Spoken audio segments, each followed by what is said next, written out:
we have started the unit of quantum mechanics.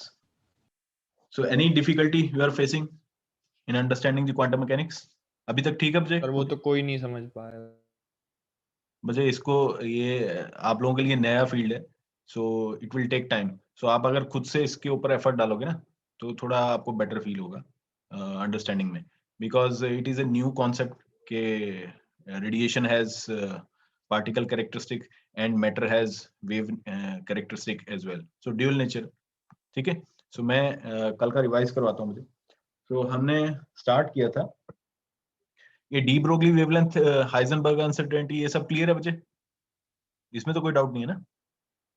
ये sir ये सब तो पढ़ा हुआ है सर पहले. ओके. तो कल हमने किया था बच्चे कि प्रोबेबिलिटी क्या होती है. सो हमने स्टार्ट किया था वेव फंक्शन के साथ.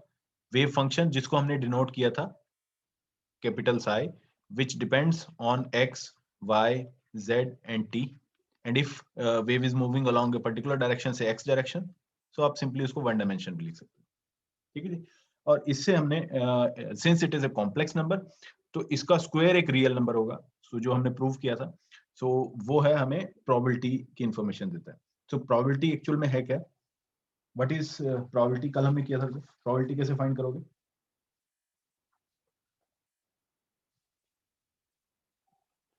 प्रोबेबिलिटी को आप से p xt if wave is moving along x direction, so p xt is sum of product of wave function का conjugate multiplied by that wave function.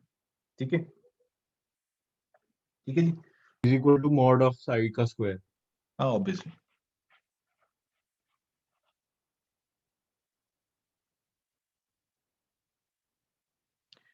Clear है बच्चे? ये है प्रोबेबिलिटी. अभी सर कौन सा टॉपिक पढ़ा रहे हैं सर इसमें? बच्चे इसमें वेव फंक्शन से स्टार्ट किए कि क्वांटम मैकेनिक्स में everything is related to wave function. जैसे आप एम्पलीट्यूड चेंज करते हो इलेक्ट्रोमैग्नेटिक वेव में ना, कि उससे आप एनर्जी निकाल सकते हो, स्क्वायर करके इंटेंसिटी निकाल सकते हो एम्पलीट्यूड से. सिमिलरली वेव फंक्शन जो है ये वही रोल प्ले कर रहा है जो एम्पलीट्यूड प्ले करता है दूसरी मैकेनिक्स में, न्यूटोनियन मैकेनिक्स में. ठीक है. सो अब हम वेव फंक्शन को डायरेक्टली मेजर नहीं कर सकते, तो उससे प्रोबेबिलिटी निकाल रहे हैं. सो प्रोबेबिलिटी हमने डिफाइन की थी p, which is a product of conjugate variable of conjugate of function with function itself, so it is psi square simply. अच्छा, probability of finding the particle in a given length dx, अगर किसी particular dx length में अगर find करना हो, ठीक है, अगर ये x direction है, if this is your probability, और आप चाहते हो कि इस particular length के बीच में जो कि dx है, आपकी particle के होने की probability कितनी होगी, so that is given by p into dx. ठीक है जी. So psi star psi into D X. Clear है जी. अब आप चाहते हो कि एक्स एक्सिस के अलाउंग टोटल प्रोबेबिलिटी कितनी होगी. टोटल प्रोबेबिलिटी कैसे निकालोगे? सर इसे इंटीग्रेट कर दें. So p is equal to P D X. Integrate कहां से करोगे? x की रेंज है minus infinity to plus infinity. So इसको जब मैं सिंप्लीफाई करूंगा वैल्यू पुट करके, so simply psi star psi D X. So this is the formula for probability. ठीक है. तो probability mod psi square into dv equals to 1 sir, इसका integration मतलब कल बताया था सर. हाँ, वो 1 होना चाहिए. That is normalization condition. ठीक है. फॉर एग्जांपल आपका psi है से 2 है ना, 2 प्लस आयोटा 0 है ना. सो साई स्टार क्या होगा? ये भी 2 ही रहेगा. सो साई स्क्वायर क्या हो जाएगा? 4. It is greater than 1. Sai square should lie in between 0 and 1. तो आप इसको नॉर्मलाइज करोगे, वेव फंक्शन को आपको नॉर्मलाइज करना है. कैसे करोगे? That process is called normalization. Normalization का क्या मतलब? ये 4 आ रहा है जबकि इसको 0 to 1 के बीच में आना चाहिए था. सो आप इसको स्केल डाउन करोगे. ठीक है. इसकी वैल्यू जो 4 तक जा रही थी, आप उसको with in the interval of 0 to 1 लेके आओगे. सर तो वो करेंगे कैसे सर? वो इंटीग्रेशन डायरेक्ट थोड़ी हो जाएगा सर. नहीं, इंटीग्रेशन नहीं, आप वेव फंक्शन को डिवाइड कर दोगे किसी चीज के साथ, किसी नंबर के साथ, सो दैट अब फॉर एग्जांपल मैं अगर ये कर दूं आपको कि psi is equal to 1/2 2 plus iota 0. So psi star क्या हो गया? साई स्टार क्या हो गया 1/2 2 माइनस आयोटा 0. यस सर, सो साई स्क्वायर ये क्या हो गया साई स्टार इंटू साई 1 हो जाएगा sir. ये 1 हो गया. अब ठीक है, ये प्रोबेबिलिटी की रेंज में आ रहा है. सो आप ये जो फैक्टर मैंने मल्टीप्लाई किया है इसको बोलते हैं नॉर्मलाइजेशन फैक्टर. ठीक है, आपका ओरिजिनल वेव फंक्शन था ये, आपने किसी फैक्टर के साथ उसको मल्टीप्लाई कर दिया so that the probability, the value of psi square should lie in between 0 and 1. That is called normalization of wave function. अब ये फैक्टर जो है 1/2 ये निकालेंगे कैसे?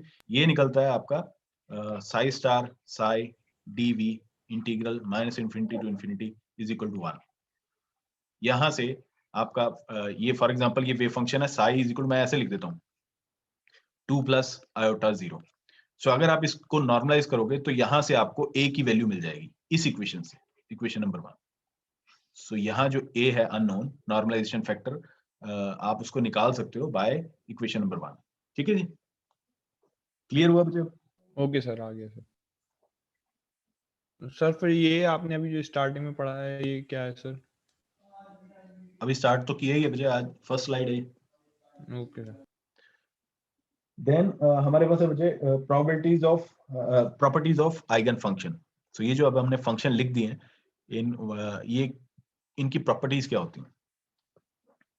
ठीक है, सो ये आपको ट्यूट शीट में न्यूमेरिकल भी है कि फंक्शन आपको चेक करना है कि आइगन फंक्शन है या नहीं.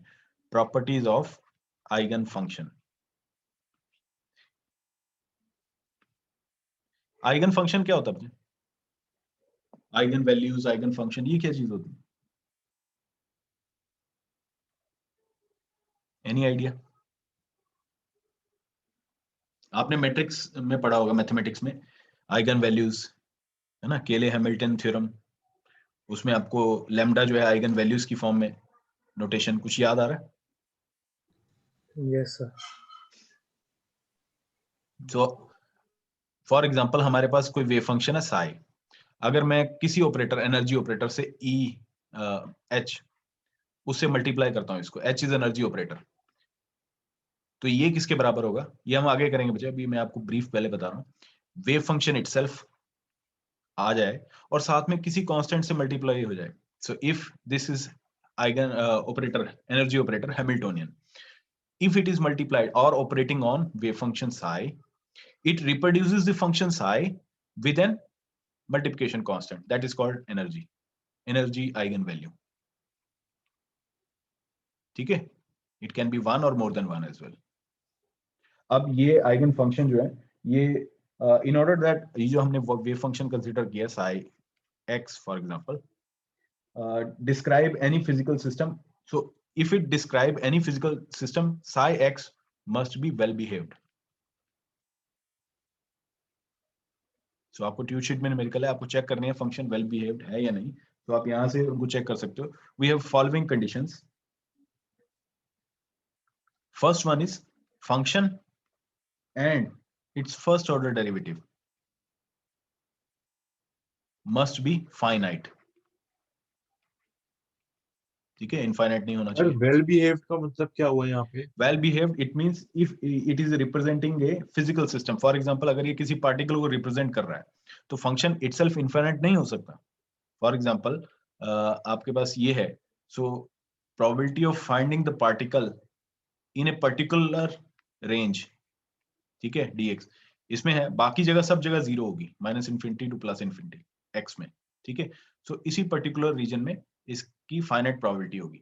तो अगर इस तरह की पार्टिकल को आपने रिप्रेजेंट करना है और वो ये रिप्रेजेंट कर रहा है wave function psi which is depending upon x, so it must be well behaved. well behaved का मतलब क्या है कि यहाँ सिर्फ इस रेंज में dx में ये नॉन जीरो, बाकी सब जगह जीरो हो जाए.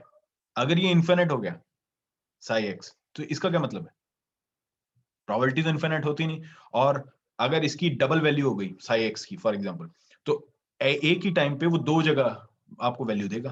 तो पार्टिकल एट ए टाइम एक ही पॉइंट पे होगा ना, सब जगह तो नहीं हो सकता. सो इसके वेल बिहेव का ये मतलब होता है. ठीक है, सो psi x और इसका derivative first order must be finite. दूसरा है psi x and d psi x dx must be single valued. जो भी मैंने रीजन बताया कि एक पॉइंट पे ही एक ही पार्टिकल एक ही जगह पे एग्जिस्ट कर सकता है, एट ए टाइम 2 पॉइंट पे पार्टिकल एग्जिस्ट नहीं कर सकता, ठीक है। सर इसका मीनिंग क्या हुआ sir? Psi x must to be well behaved. बच्चे वही तो मैं बता रहा हूँ कि अगर वेल बिहेव्ड आपको देखना है कि वेल बिहेव्ड मतलब किसी फिजिकल सिस्टम को ये रिप्रेजेंट कर रहा है, वेव फंक्शन है ना, उसको रिप्रेजेंट कर रहा है, तो उस वेल बिहेव्ड होने के लिए इसको क्या क्या क्राइटेरिया फॉलो करना पड़ेगा, ठीक है। सो वेल बिहेव्ड का मतलब है कि ये कुछ इरेगुलर चीजें या सिंगुलैरिटी इस टाइप की चीजें ना लेके आए, it should be function should and its derivative should be finite everywhere. Then second is function and its derivative must be single valued, ठीक है। अब ये अगर आपकी एक्स एक्सिस है minus infinity to plus infinity, so अगर wave function आपका at a time T पे दो जगह वैल्यू दे रहा है, एक यहाँ पे x1 पे और यहाँ x2 पे सेम टाइम पे, ठीक है। Is it possible? पार्टिकल एक पार्टिकल है, दो नहीं है। If you are dealing with a single particle, it can exist only at a single place at a particular time, ठीक है। so it must be single valued. Third one is function must be continuous everywhere. So psi x continuous होना चाहिए, singularity नहीं होनी चाहिए, ठीक है। Infinity नहीं होना चाहिए कहीं पे जाके, फॉर एग्जांपल इस तरह नहीं जाना चाहिए उसको कहीं पे कि इन्फिनिटी हो जाए। तो it's derivative must also be continuous, ये तीसरी कंडीशन है, ठीक है जी। फॉर ए फाइनाइट पोटेंशियल, तो आपका जो पोटेंशियल है वो फाइनाइट होना चाहिए। अगर आपका पोटेंशियल ही इनफाइनाइट हो गया तब आप हेल्पलेस हो जाओगे, आपका फंक्शन वेल बिहेव्ड रहेगा ही नहीं if you are facing with dealing with infinite potential. Fourth condition है कि एज सर इसका पोटेंशियल से क्या रिलेशन है सर? मुझे पोटेंशियल जब श्रोडिंगर इक्वेशन आप सॉल्व करोगे ना उसमें पोटेंशियल आता है, तो वहां से आपको क्लियर होगा कि ये जो पोटेंशियल है, एनर्जी है, इसका क्या रिलेशन है वेव फंक्शन के ऊपर, ठीक है। तो मैं जब इक्वेशन डिराइव करूंगा तब आपको क्लियर हो जाएगा कि पोटेंशियल कहाँ और कैसे इफेक्ट कर रहा है वेव फंक्शन को। सो साई एक्स चौथी कंडीशन है, must vanish at infinity plus minus infinity. तो इंफिनिटी पे एग्जिस्ट नहीं करना चाहिए वेव फंक्शन को। इट मींस अगर ये मैंने जो ये सिचुएशन बनाई है तो यहाँ पे ही इसकी कुछ प्रोबेबिलिटी है, बाकी जगह ये जीरो हो जाना चाहिए। ऐसा नहीं है कि इंफिनिटी पे जाके आपको ये कुछ नॉन जीरो वैल्यू दे। So it means psi should approaches to zero as X approaches to plus minus infinity. तो ये चार कंडीशंस हैं for a well behaved wave function. अगर इनमें से एक भी कंडीशन सेटिस्फाई नहीं होती, function is not well behaved और function can not represent a physical system, ठीक है जी।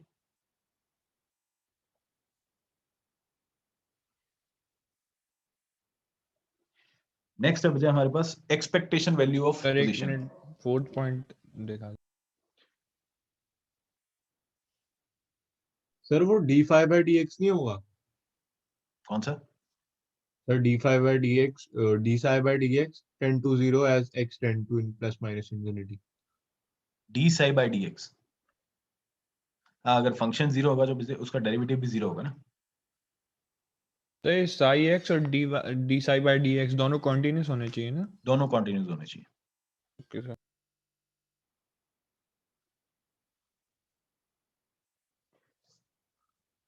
नेक्स्ट हमने कल डिस्कस किया था मुझे कि इन quantum mechanics every information is regarding the particle. For example, if you are dealing with a particle or a system, all the information is hidden inside the wave function, ठीक है। सो ये assume करके हम चल रहे हैं कि सब कुछ वेव फंक्शन के अंदर है। सर अब हो इससे गया सर। अब इनसे इंफॉर्मेशन निकालनी कैसे है? How we can extract information from wave function using operators, ठीक है जी। अच्छा, पहले इससे कर लेते हैं मुझे कि एक्सपेक्टेशन वैल्यू क्या होती है। एक्सपेक्टेशन वैल्यू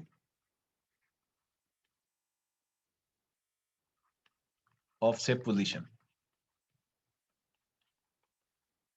एवरेज वैल्यू क्या होती है मुझे? Average value, so before moving on to expectation, हम एवरेज किसी चीज की एवरेज वैल्यू वो डिस्कस करते हैं, फिर उससे डिफरेंशिएट करेंगे कि एवरेज और एक्सपेक्टेशन में क्या डिफरेंस है। तो average value of a variable X, ठीक है। Suppose we have variable X और ये n डिस्क्रीट वैल्यू ले रहा है, x1 x2 x3 up to xn, ठीक है। तो इसकी एवरेज क्या होगी? See if I denote average by this symbol, average क्या होगी बच्चे इसकी? सर एवरेज होगी x1 plus x2 plus x3, मतलब x2 पूरा xn divided by n, n, है ना, कितने कितने टोटल। सो इसको मैं अगर समेशन फॉर्म में लिख दूं, तो summation i from 1 to n xi divide by n, ठीक है जी। नाउ इफ आई से कि x1 जो है वो n1 टाइम्स आ रहा है, x2 जो है n2 टाइम्स अपीयर हो रहा है, इसकी फ्रीक्वेंसी, x3 जो है n3 टाइम्स आ रहा है, एंड सो ऑन। तब ये एवरेज क्या हो जाएगी?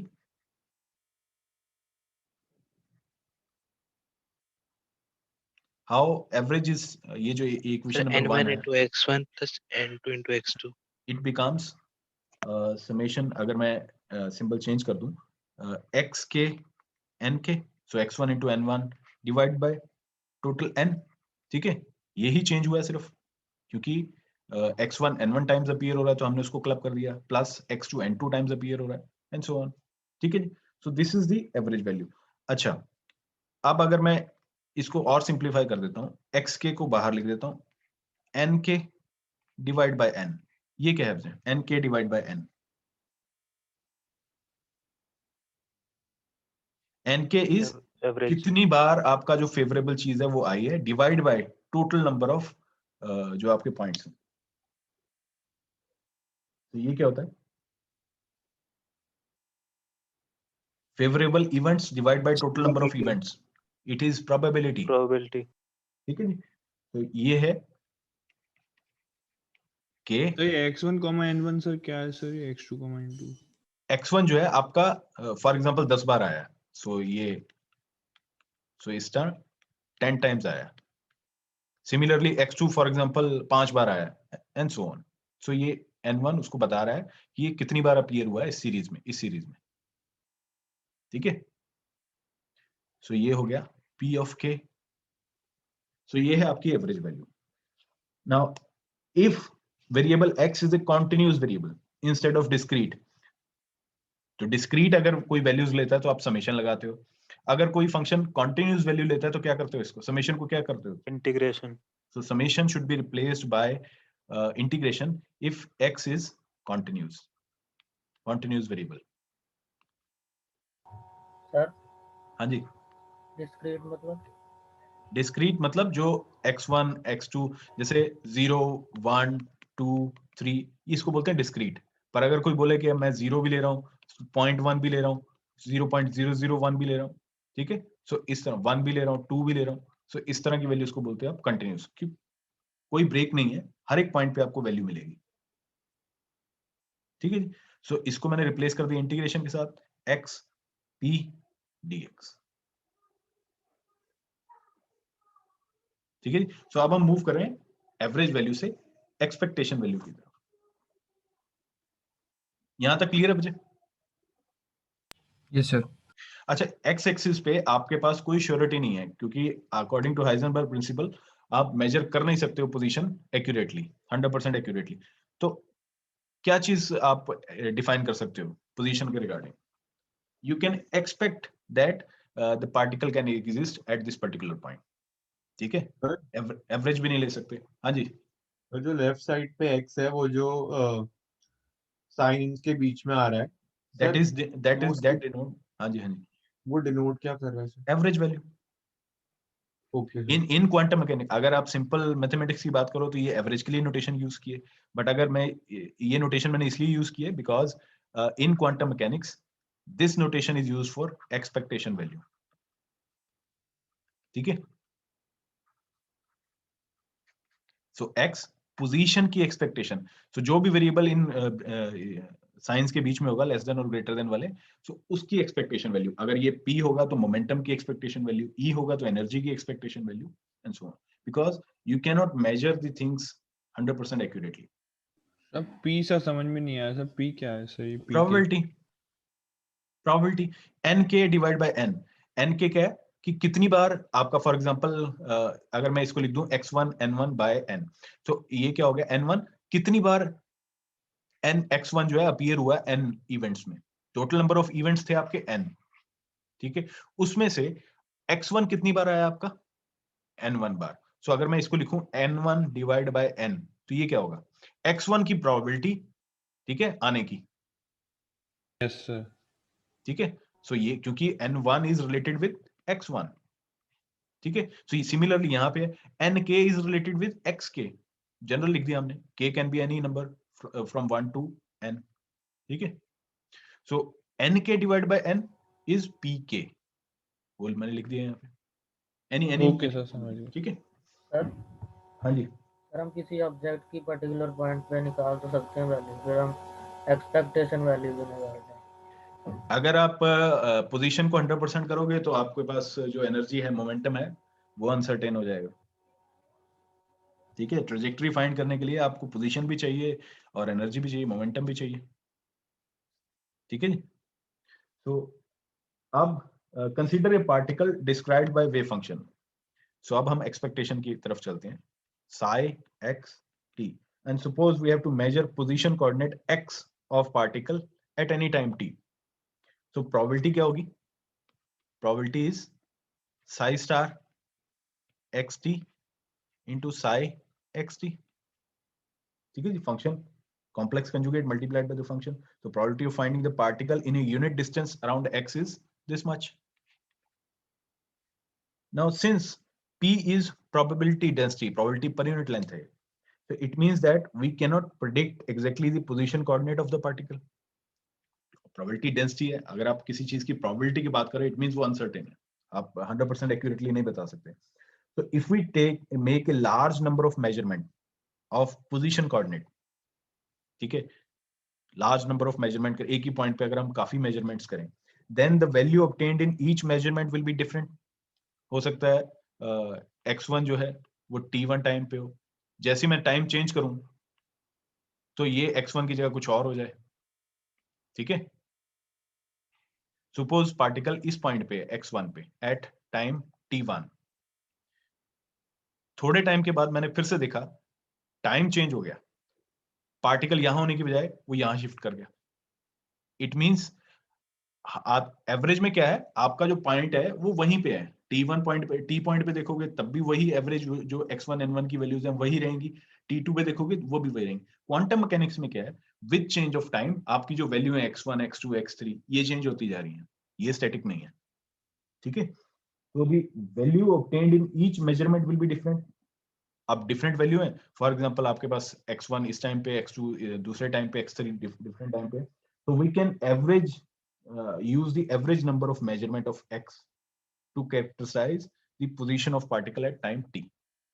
तो किसी पर्टिकुलर टाइम t पे अगर आपको निकालना है तो जितनी भी आपने मेजरमेंट की है, ऐसे 100 बार मेजर किया है पोजीशन को, उन 100 का एवरेज लेके आप प्रेडिक्ट कर सकते हो कि उसकी पोजीशन की वैल्यू क्या होगी, ठीक है। So the average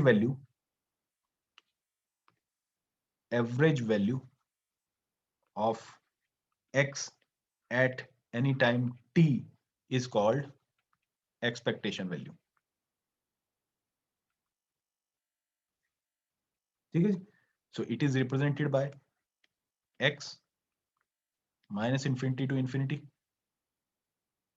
x as it is, और साथ में हमने लिखा था प्रोबेबिलिटी, प्रोबेबिलिटी क्या है, Sai star x T into Sai X T D X. Clear है जी, इसको और सिंप्लीफाई सर, करके। हाँ जी सर आप जब कह रहे हैं सर हर टाइम पे सर एक्स की वैल्यू चेंज हो रही है सर, तो आप एनी टाइम कैसे ले सकते हैं सर ये चीज? तो मुझे आपको प्रोबेबिलिटी फाइंड करनी पड़ेगी ना, कि आप प्रोबेबिलिटी क्या क्या फाइंड करोगे कि किसी पर्टिकुलर पोजीशन पे, किसी पर्टिकुलर टाइम पे आपके पास पार्टिकल के होने की प्रोबेबिलिटी कितनी है, एक्सपेक्ट क्या कर रहे हो आप। सर हाँ जी, सर टाइम भी चेंज हो रहा है तो सर वहां पे डबल इंटीग्रल क्यों नहीं आया? आप क्योंकि आप एक पर्टिकुलर टाइम पे देख रहे हो। अब अगर आप एक पर्टिकुलर टाइम पे देख रहे हो तो पार्टिकल डिफरेंट डिफरेंट जगह पे पॉसिबल है, यहाँ पे भी, यहाँ पे भी, यहाँ भी, बट नहीं डिफरेंट सर, आप तो प्रोबेबिलिटी। कह रहे हो कि सर टाइम भी चेंज मैं आपको एग्जांपल दे रहा हूँ कि टाइम चेंज होने के साथ पोजीशन चेंज हो रही है, और एक गिवन टाइम पे भी आपके पास रेंज ऑफ प्रोबेबिलिटी है, पार्टिकल एक जगह पे नहीं है, it is represented by wave nature, ठीक है, ये इस तरह से।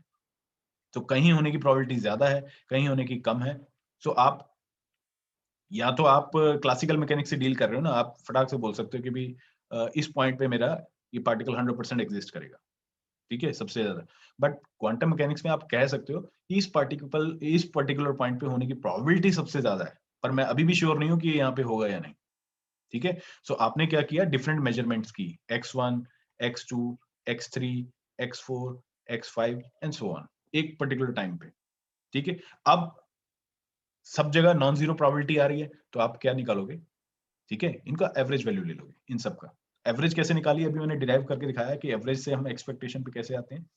सो psi star into x psi xt dx. So this is the expectation value of any variable, not only the position. अगर आपको सर किसी ये जनरल, हाँ सर जी, ये जो राइट साइड पे x है ये क्या डिनोट कर रहा है? एक्सपेक्टेशन वैल्यू, कि आप इस पर्टिकुलर टाइम t पे कितनी वैल्यू एक्सपेक्ट कर रहे हो पोजीशन कोऑर्डिनेट की। सर राइट साइड बोला है सर, वो तो आपने लेफ्ट साइड का बताया था उस टाइम। राइट साइड पे बचे ये रही आपकी प्रोबेबिलिटी है और साथ में पोजीशन कोऑर्डिनेट है। मैंने सिर्फ इसको यहाँ पे बीच में लिख दिया, यहाँ पे। नहीं सर, मैं बीच में लिखने की बात नहीं कर रहा सर, मैं एक्सपोजिशन कोऑर्डिनेट। हाँ हाँ, बोलो बोलो, पूछो। सर ठीक है सर, समझ गया। सो किसी जनरल वेरिएबल के लिए इस तरह से वेव फंक्शन, साथ में फंक्शन, और सो this is the expectation value of any coordinate, चाहे वो x हो, चाहे मोमेंटम है तो भी आप यहाँ पे p लिख सकते हो, x f की जगह p लिख लो, एनर्जी लिख लो। सो किसी भी चीज के, सर हाँ जी, सर जैसे हमने फंक्शन ऑफ टाइम क्यों लिखा है, क्योंकि टाइम तो हम कांस्टेंट रख रहे हैं। बच्चे अगर फंक्शन टाइम पे डिपेंड, मैं जनरल बात लिखी है ना, आप इसको हटा भी सकते हो, अगर टाइम नहीं कंसिडर करना तो इसको हटा दो, ठीक है, इन सर जनरल। नहीं, आपने लिखा है तो उसका सिग्निफिकेंस तो होगा। बच्चे if you are including the time as well, so अब अगर यहाँ देखो, ये आपने ये जो कैलकुलेशन की है ना, ये t1 टाइम पे की है। अब अगर मैं यही चीज डिफरेंट पोजीशन की, यहाँ पे x1 measurement, x2, x3, x4 so on, ये सब मेजरमेंट t2 पे करूं, तो ये यहाँ जो x1 है वो डिफरेंट होगा, यहाँ जो x1 है वो डिफरेंट होगा, ठीक है, दोनों सेम नहीं है ये, क्योंकि टाइम चेंज हो गया तो प्रोबेबिलिटी चेंज हो जाएगी। सिमिलरली आप एक और इवेंट t3 पे करोगे, फिर x1 x2 कैलकुलेट करोगे, ये भी डिफरेंट होंगे पहले वालों से। सो ये ओके उस कोऑर्डिनेट के लिए, ठीक है। पर अगर आप सिंपल मैथमेटिक्स में करो कि पहले 10 नंबर का एवरेज कर लो, तो क्या वो 10 नंबर t1 टाइम पे और t2 टाइम पे सेम रहेंगे? नहीं सर। हाँ क्यों सर, ऐसे? मैथ्स में तो सेम रहेंगे, मैथ्स मैथ्स में ना, फॉर एग्जांपल ये है, ये नंबर है, आप, मैं पहले 5 नंबर का सम करने को बोल रहा हूँ, सो आप इनको t1 टाइम पे देख लो या किसी टाइम t2 पे देख लो, ये वही रहेंगे। But in quantum mechanics with change in time आपके ये नंबर भी चेंज हो रहे हैं, हाँ जी सर, प्रोबेबिलिटी भी चेंज ठीक होगी है। ना सो आपकी। That is why we are saying expected value of that particular variable. Sir हाँ जी, सर सर ये ये वैल्यू लास्ट में कैलकुलेट ये करने का फंक्शन में क्यों लिखा इसको? मत लिखो बजे, कोई अब जो नेक्स्ट है मैं आपको बताता हूँ क्यों लिखा है। अब मुझे फाइंड करनी है expectation value of momentum p along x axis, x के अलोंग मूव कर रहा है, कैसे करोगे आप? सो सिंपली मैं वो f को रिप्लेस कर दूंगा p के साथ, ये लो। So px is equal to minus infinity to infinity psi star xt into px psi xt dx। कर लो calculate integral, you will get the expectation value of momentum, ठीक है, कर सकते हो बच्चे ओके इसको सर। सॉल्व। हाँ जी sir.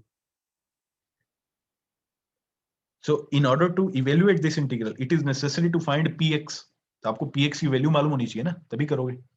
So px as a function of x कर सकते हो। It is impossible to write px as a function of x,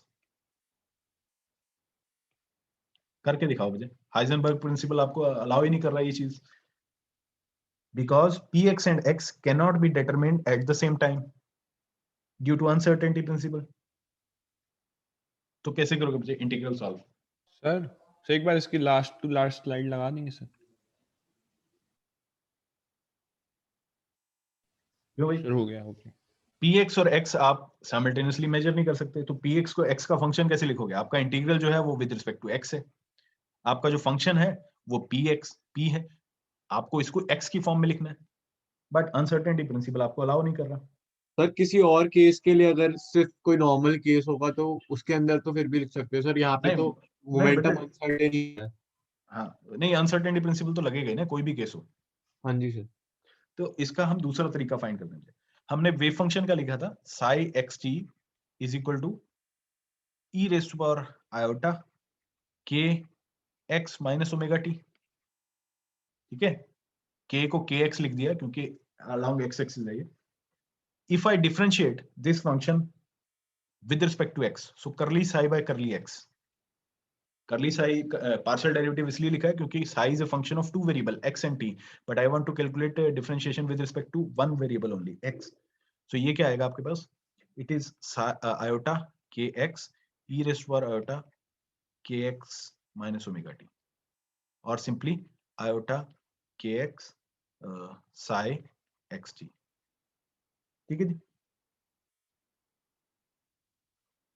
can you write momentum in terms of K X, K x और P x, इसमें क्या relation है मुझे? Any idea?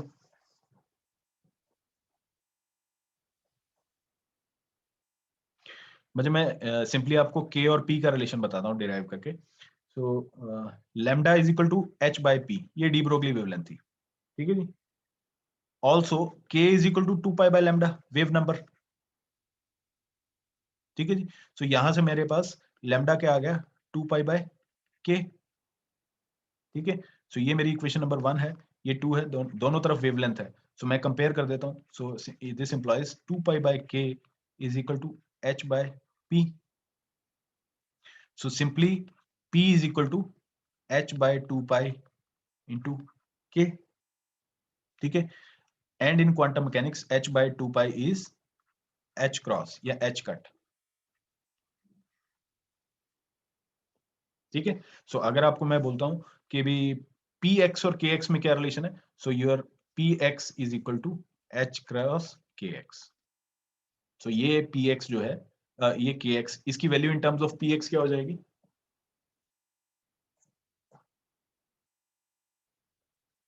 इसको मैं सिंप्लीफाई करके लिख दूं अगर, सो आयोटा kx की वैल्यू क्या है? px by h cross psi xt। Rearrange कर लेता हूं, px psi xt एक तरफ रख लेता हूं और जो दूसरी टर्म है वो दूसरी तरफ रख देता हूं। ठीक है जी। So it is h cross by iota curly psi by curly T. यहां तक ये क्लियर हुआ बच्चे? ये क्या है? सर वो बता रहा कि सर फंक्शन जो लिखा हाँ जी, सर d5/dx निकाला क्यों है लेकिन? मैंने तो अभी स्टार्ट किया बच्चे, क्योंकि मुझे ये इक्वेशन स्टार वाली जो है ये सॉल्व करनी है। मैं px को x की फॉर्म में लिख नहीं सकता, सो मैं ऑल्टरनेट वे आपको बता रहा हूं कि कैसे सॉल्व कर सकते हैं। ठीक है, आपको क्या चाहिए था? px मल्टीप्लाइड बाय साई, ये चाहिए था ना, तो यही मैंने निकाला है, px मल्टीप्लाइड बाय साई। इसकी वैल्यू क्या है? h cross by iota curly psi by curly T. इसका क्या मतलब है बेटा? ये इस इक्वेशन को देख के आपको कोई इंफॉर्मेशन मिल रही है? px को साई के ऊपर ऑपरेट करना है। For example this px is called operator, momentum operator. If you are operating sir वो px ऑन साई, d5/dx आएगा ना, d5/dx आएगा ना सर वो, कहां पे? सर लास्ट इक्वेशन में। हाँ, सो ये बचे आपके पास ये इंफॉर्मेशन मिल रही है कि अगर आप मोमेंटम ऑपरेटर px को वेव फंक्शन साई पे ऑपरेट करते हो, इसके ऊपर ऑपरेट कर रहे हो, so this is equivalent to px किसके इक्विवेलेंट हो जाएगा? यहां से आपको जो एक्स्ट्रा चीज मिल रही है h cross by iota curly by curly T.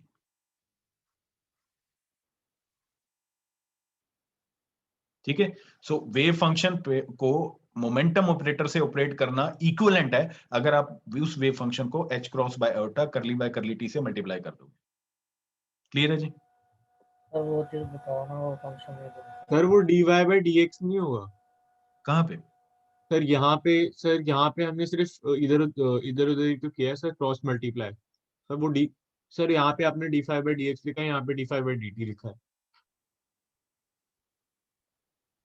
कहाँ की सर। बात आपने कर रहे हो? kx की वैल्यू सब्स्टिट्यूट की, हाँ हाँ उसके हाँ, बाद यहाँ सर नेक्स्ट यहाँ x आएगा मुझे, x आएगा। सर, और वो सर वो कर्ली क्यों हो गया सर? ओ सॉरी, पार्शियल डेरिवेटिव क्यों हो गया सर वो? क्योंकि मैंने पार्शियल ही लिया है, आपके दो वेरिएबल हैं x एंड t, बट मैं कह रहा हूँ differentiate with respect to x only, that is why partial differentiation is used. ठीक है, सो px, सर हाँ जी, सर वो फंक्शन में जो लिखा था वो समझो। क्योंकि आप फंक्शन की जगह कुछ भी वैल्यू पुट कर लो, पोजीशन कर लो, मोमेंटम कर लो, एनर्जी कर लो, वो जनरल फॉर्म थी उसकी। ठीक है, सो यहाँ और सर ये हाँ, सर ये चीज का ये क्यों लिखी आयोटा की फॉर्म में? कौन सी आयोटा की फॉर्म में? ये साई एक्स टी ये वेव फंक्शन है बच्चे। In order to solve this integral equation star, मुझे इस px इंटू साई इसकी वैल्यू फाइंड कर रहा हूं मैं अब। ठीक है, क्योंकि मैं px फाइंड नहीं कर पा रहा, लिख नहीं पा रहा x की फॉर्म में, because of uncertainty principal. So px आपका किसके बराबर हो गया अब? इसको मैं अगर सॉल्व कर लूं, आयोटा आयोटा न्यूमरेटर डिनोमिनेटर से मल्टीप्लाई कर लूं, सो ये हो गया minus iota h cross 1 by iota is minus iota curly by curly x। ठीक है जी, this is momentum operator. Now I can use this operator here in equation star, सीधा px की वैल्यू मैं पुट कर दूंगा। सर हाँ जी, सर डेल एक्स से dx कैंसिल आउट होगा या नहीं होगा? कहाँ है डेल x और dx? सर जब हम ये px को वहां पे पुट करेंगे तो सर डेल एक्स और dx दोनों आ जाएंगे ना रेशो कहाँ में? है डेल, कहाँ है मुझे? सर मैं वो नहीं कह रहा सर, अभी नहीं आप नहीं कह नहीं रहे हो नहीं हम पुट नहीं करेंगे। नहीं, वो कैंसिल नहीं होंगे। Okay sir. ठीक है, सो ये जब इक्वेशन को मैं रीराइट करूंगा तो कैसे आएगी? px expectation value is equal to minus infinity to plus infinity psi star x t multiply, या px की जगह क्या आएगा? Minus I H cross curly by curly x psi x t dx, और simply minus sir I H minus का sign क्यों आया है? आपका था 1 बाय आयोटा, है ना? तो मैंने आयोटा से ऊपर मल्टीप्लाई कर दिया, आयोटा से नीचे, सो ये हो गया आयोटा बाय आयोटा स्क्वायर की वैल्यू है -1, ओके सर। सो ये माइनस आयोटा आ गया। सो यहाँ से आपके पास minus iota H cross is constant, ये इंटीग्रल से बाहर आ गया, so simply psi star curly psi by curly x into D X. So ये आपका इंटीग्रल हो गया। Now you can easily solve this integral. ठीक है जी, सो आपने मोमेंटम को रिप्लेस ही कर दिया using the concept of operator. Clear है बच्चे? सर एक सेकंड से नोट कर।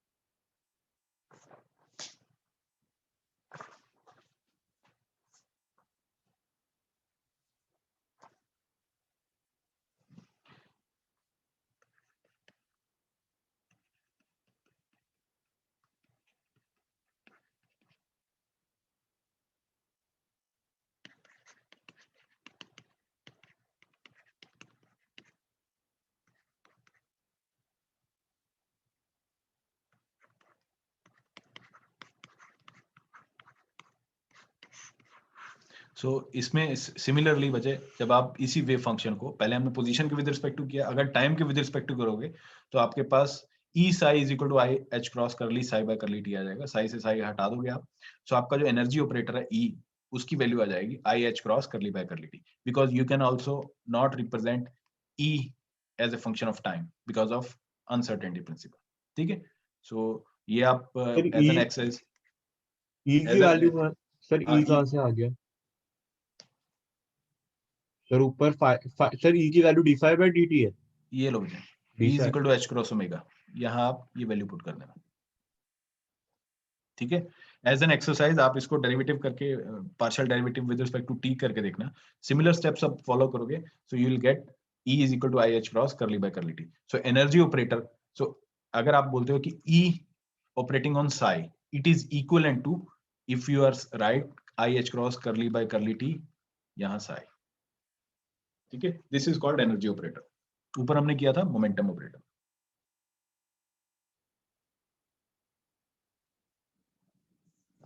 क्लियर है बच्चे? सर ये पार्शियल डेरिवेटिव, सर उसमें ऊपर भी तो कुछ आएगा, कहाँ पे? E is equal to I H cross del by del T. यहाँ देखो, यहाँ आया था कुछ, ये मोमेंटम वाले में। मैं आपको कॉन्सेप्ट ऑफ ऑपरेटर बता रहा हूँ। फॉर एग्जांपल, जैसे आप बोलते हो कि दो नंबर को सम करना है, सो a प्लस बी, है ना, ये है ऑपरेटर। सो सिमिलरली आप ये अगर बोल रहे हो कि मैंने किसी वेव फंक्शन को मोमेंटम ऑपरेटर पी एक्स से ऑपरेट करवाना है, तो मैं बोल रहा हूँ पी एक्स ना लिखो, उसकी जगह आप लिख दो आई H cross minus I H cross curly by करली एक्स साई। सिमिलरली अगर ई से ऑपरेट करवाना है इस वेव फंक्शन को, तो मैं बोलता हूँ ई, क्योंकि आप एक्सप्रेस नहीं कर सकते E as a function of T, क्योंकि अनसर्टेनिटी प्रिंसिपल अलाउ नहीं कर रहा। सो हमने ऑपरेटर की वैल्यू ही निकाल ली कि इसकी वैल्यू क्या है, आई H cross curly by curly T और साथ में साई। ठीक है जी? तो इसलिए वो खाली छोड़ा हुआ है, क्योंकि आप ऑपरेटर बता रहे हो। ऑपरेटर के साथ अगर आपने यहाँ पे साई मल्टीप्लाई कर दिया, तो वो ऑपरेटर नहीं रहेगा, वो वैल्यू आ जाएगी फिर आपके पास। Okay sir. ठीक है? So if you write plus only, then it is operator. But if you say a plus b, then it is not an operator, it is a value.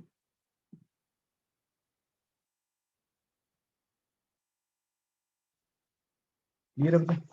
So बढ़िया, अब हमारे पास next है Schrodinger equation.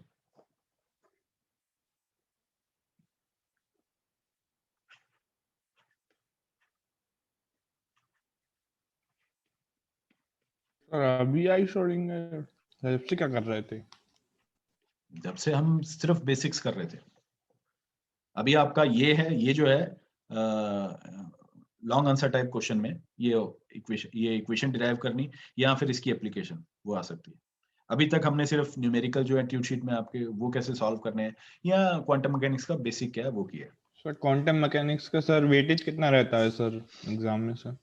अगर 100 marks का है आपका question paper, तो उसमें से 20 मार्क्स क्वांटम मैकेनिक्स के रहते हैं, तो 20% वेटेज रहती है उसमें। मुझे ये लास्ट यूनिट है। हाँ, ये लास्ट यूनिट है और ये फ्री के नंबर है, मुझे इसमें कुछ नहीं करना। अभी ये इक्वेशन जो है ये 2 लाइंस में डिराइव हो जाएगी। आपको सिर्फ फॉर्मूले जो है ये कॉन्सेप्ट को याद रखना है, कुछ डिफरेंट नहीं है। कुछ इलेक्ट्रोमैग्नेटिक वेव के मुकाबले इसमें कोई डेरिवेशन नहीं है इतनी है कॉम्प्लेक्स। ठीक है? तो EM वेव में तो खाली पार्शियल डेरिवेटिव ही था। हाँ, तो इसमें वो भी आप ये अज्यूम ही करके चल रहे हो, एनर्जी की फॉर्म्स डिफरेंट डिफरेंट है। तो let us right Schrodinger equation for a free particle. ठीक है? सो इसको नेक्स्ट क्लास में करेंगे, मुझे अभी तो कंप्लीट हो नहीं पाएगी। तो हम डिस्कस करते हैं कि नीड ऑफ डिफरेंशियल इक्वेशन। ये मैंने कल भी डिस्कस किया था कि डिफरेंशियल इक्वेशन आपको चाहिए क्यों। ठीक है? Knowledge of this wave function at one point in space and time is not sufficient. आपको अगर वेव फंक्शन मालूम है किसी पर्टिकुलर स्पेस पोजीशन और टाइम पे एक पॉइंट पे, तो वो सफिशिएंट नहीं है। आपको अगर इसकी आगे वाली वैल्यूज किसी और टाइम पे या पोजीशन पे आपको अगर फाइंड करनी है, प्रेडिक्ट करनी है, तो आपको एक इक्वेशन चाहिए। ठीक है? फॉर एग्जांपल आपको न्यूटोनियन मैकेनिक्स में अगर इनिशियल वेलोसिटी और पोजीशन मालूम है, तो आपको ट्रेजेक्टरी फाइंड करने के लिए डिफरेंशियल इक्वेशन चाहिए न्यूटन्स लॉ की, F = ma वाली। ठीक है? तो आप ट्रेजेक्टरी पे अगर यहाँ पे आपको पॉइंट x और u मालूम है इनिशियल वेलोसिटी, तो आप किसी टाइम t पे यहाँ पे उसकी बता सकते हो कि किस पोजीशन पे होगा, कितनी वेलोसिटी के साथ होगा। Same is the situation in quantum mechanics. आपको किसी एक पॉइंट पे स्पेस और पोजीशन कोऑर्डिनेट पे स्पेस और टाइम कोऑर्डिनेट पे अगर वेव फंक्शन मालूम है, वो सफिशिएंट नहीं है। You need a differential equation in order to predict the future values. ठीक है जी? तो ऑन द सिमिलर एनालॉजी, अच्छा ये फ्री पार्टिकल क्या होता है?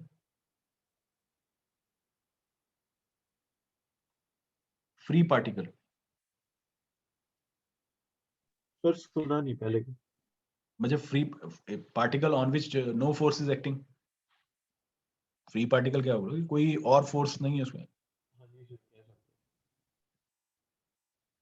ठीक है? यस तो ओके बच्चे, अगर आपको यहाँ तक कोई क्वेश्चन है, कोई डाउट है माइंड में, तो पूछ सकते हो।